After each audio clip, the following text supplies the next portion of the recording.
Hey everyone, welcome back to the channel. In today's video, I'm going to show you how to send a reminder email in Gmail. It's really simple and easy. First of all, open up the Gmail and click on this compose. We have to make sure we send the email to ourselves.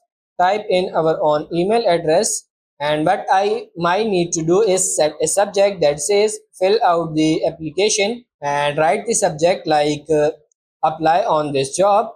So something doing for the job, and I can write all the details in here if I want to. I'm going to come down here and not click send, but the click on this little arrow, click on this schedule the send. I recommend you click on pick a date and time, and from here you can schedule it for any day or any time. So select the date, month and year, and then select this time here, and then just simply click on this schedule send, and that's pretty much it. So that's how to send a reminder email in Gmail. I hope this video was helpful. If it is, like it and subscribe to the channel. Thank you.